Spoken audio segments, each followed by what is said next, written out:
Agora, não confunda essa regra com atraso na pauta. Se a pauta está atrasada, pouco importa. Tanto as partes quanto os advogados deverão ficar guardando lá o tempo que for necessário. A tolerância, ela diz respeito a atraso do magistrado trabalhista em relação ao local de realização da audiência. Se o juiz lá está, mas a pauta está atrasada, as partes e os advogados deverão aguardar o tempo que for necessário.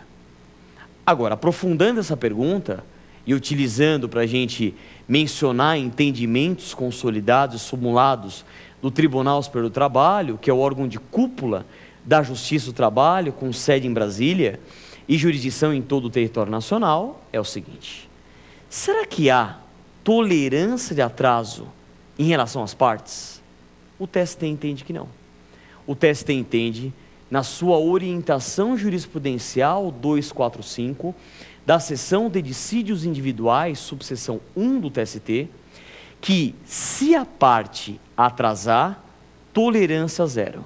A aplicação do artigo 844 da CLT, que estabelece o seguinte: se o reclamante ele faltar, arquivamento da reclamação trabalhista, extinção do processo sem resolução do mérito. Se o reclamado faltar, revelia e confissão quanto à matéria de fato. Reclamante falta, arquivamento da reclamação trabalhista. Reclamado falta, revelia e confissão quanto à matéria de fato. Aplicação do artigo 844 da CLT, tolerância zero em relação a atraso para as partes. Olha, pessoal, particularmente eu discordo. Eu entendo que o entendimento razoável e proporcional seria aguardar poucos minutos, eventualmente de 3 a 5 minutos, ok, até tendo em vista o grande número de pessoas, atrasos, trânsitos, etc. Mas não, nesse ponto, o TST entende que a CLT em nenhum momento prevê tolerância de atraso para as partes em relação às audiências trabalhistas. Portanto, tolerância zero, entendimento do TST, e a gente deve respeitar esse entendimento do órgão de cúpula da Justiça do Trabalho. Tudo bem? Vamos lá. Próxima pergunta que foi enviada. Professor, se eu entrar com uma ação na Justiça do Trabalho, eu sou obrigado a comparecer na audiência com meu advogado? Bom, aqui, em relação a essa pergunta, também envolve uma das principais e mais importantes características das audiências trabalhistas. Quais sejam?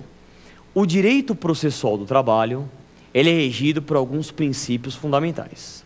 Que princípios são esses? O ius postulandi, simplicidade, informalidade, celeridade e oralidade. Dentre esses princípios, um se destaca, que é a questão do ius postulandi. E o que é o ius postulandi?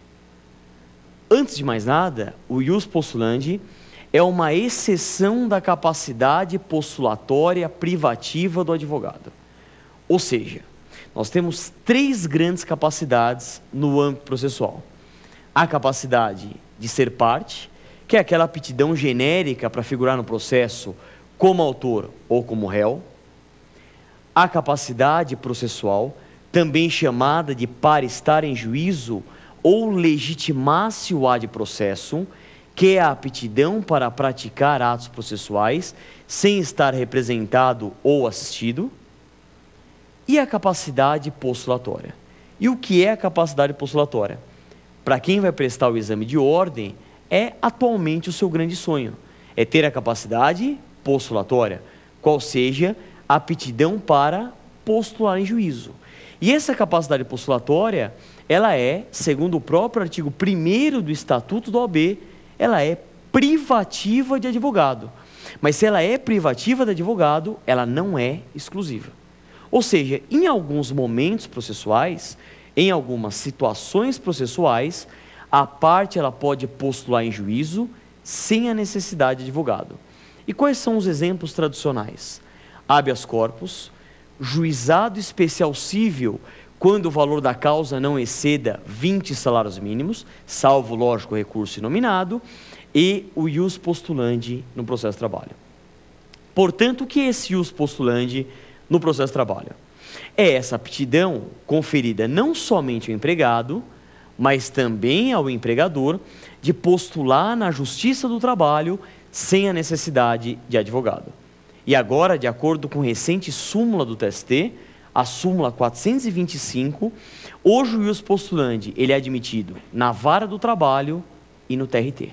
No âmbito do TST, não é admitido mais o ius postulandi, sendo o advogado indispensável. Até à luz do próprio artigo 133 da Constituição, que fala que o advogado ele é indispensável à administração da justiça. Bom, nessa toada, gente, se a gente está partindo da premissa do ius postulandi, qual é a regra prevista no artigo 843 da CLT? É a do comparecimento pessoal das partes em audiência, pouco importando o comparecimento de seus representantes legais. Então, o que é importante é a parte comparecer pessoalmente. Se o advogado comparecer ou não, em tese, isso é irrelevante. Mas essa regra não é absoluta. Ela comporta duas exceções, quais sejam: no caso de reclamatórias plurimas, litisconsórcio ativo, mais de um reclamante, e no caso de ação de cumprimento. Nesses dois casos, quem que pode comparecer no lugar?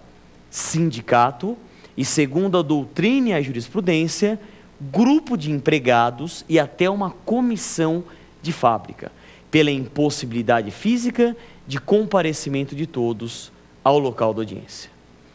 Vamos repassar isso para não ter nenhuma dúvida, principalmente para você que tem curiosidade sobre o assunto ou principalmente você que está prestando provas.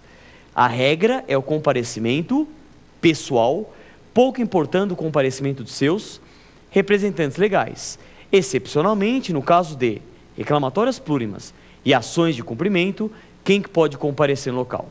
Sindicato, grupo de empregados ou comissão de fábrica. E qual é a justificativa?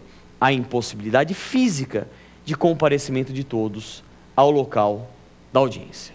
Tudo bem? Vamos lá, vamos responder a próxima pergunta. Professor, quais são as principais características do preposto nas audiências trabalhistas? Bom, uma pergunta que a gente já imaginava que viria, né? A famosa figura do preposto na Justiça do Trabalho.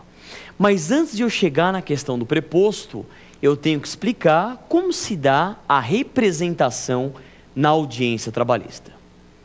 Processualmente falando, a gente não pode confundir a representação processual com a substituição processual, também chamada de legitimidade extraordinária.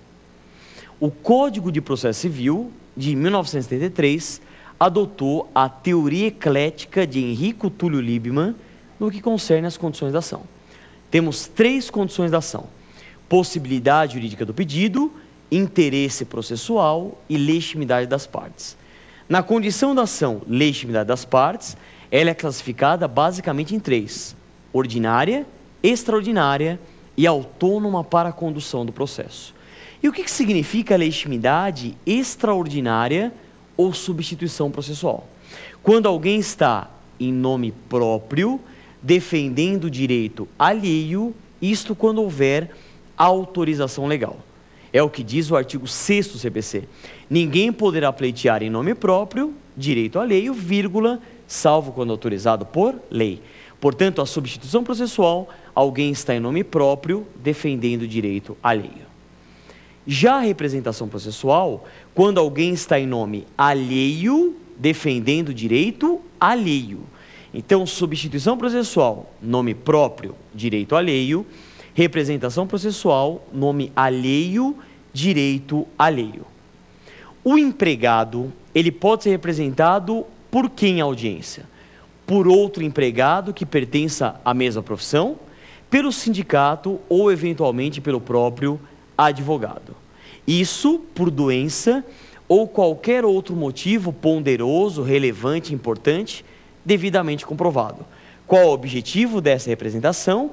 Evitar o arquivamento da reclamação trabalhista e, lógico, esse representante não pode confessar, não pode desistir, transigir, praticará